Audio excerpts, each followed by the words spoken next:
Welcome to On the Road. Today we hop on board a 45-foot catamaran with Lookout Cruises. Steve offers daily sailing excursions departing historic Beaufort, North Carolina. And today we're going to make a 6-mile ocean voyage to one of the premier anchorages in America. It's called Cape Lookout.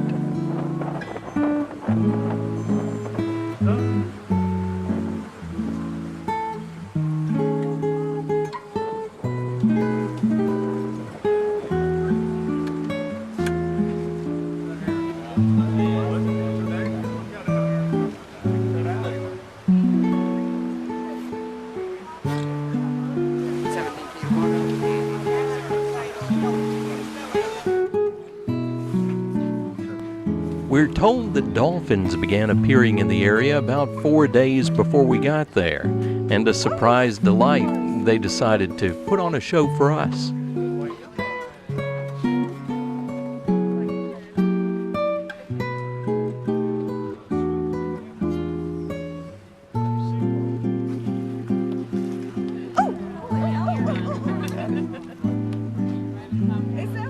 According to NorthCarolinaOutdoors.com, this pristine appearance here at the National Seashore's 3 islands, North Core Banks, South Core Banks, and Shackelford Banks is deceiving because people have lived and worked in this difficult environment for a long time.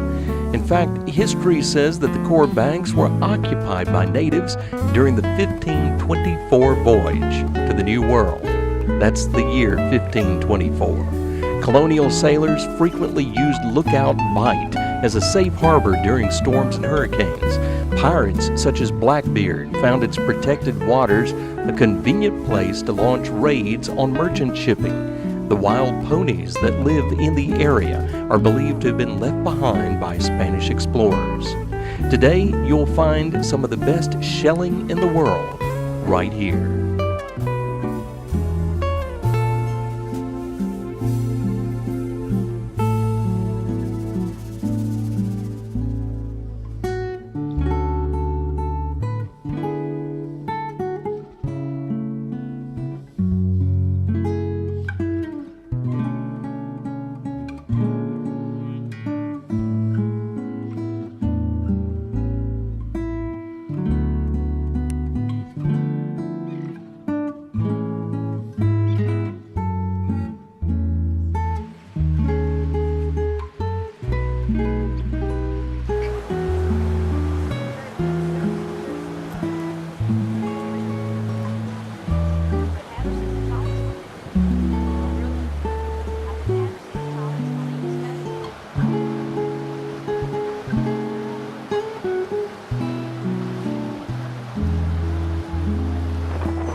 As you go into this lighthouse, you'll realize that this lighthouse is not built for general public. This lighthouse was built for a single person to work, or maybe 2 or 3 people to work in the lighthouse. It was not built for general public, especially was not built to our health standards and safety standards that we have today. These steps right here are on the original footprint, and they were not built to that safety standards. They are very steep, so be very careful as you go up these steps, and they're very narrow. So these steps are actually the most dangerous of the whole climb. Then when you get into the lighthouse, when you get towards the top, there is a ladder situation. You'll have to climb like a step ladder. Then when you get into the watchroom, there's a submarine hatch. You have to go through a regular submarine hatch, just like you see on TV. When you go through that submarine hatch, put your foot through the submarine hatch first, then take the rest of your body through it. According to LighthouseFriends.com, it's fitting that one of the most strikingly distinctive lighthouses on the eastern seaboard is on a stretch of the Outer Banks that has witnessed everything from hurricanes to malaria, from pirates to Nazi U-boats. To paraphrase Thomas Gray, Cape Lookout has read a nation's history in its eye. The 21-mile stretch of Cape Lookout Shoals has a history as long and interesting as its countries.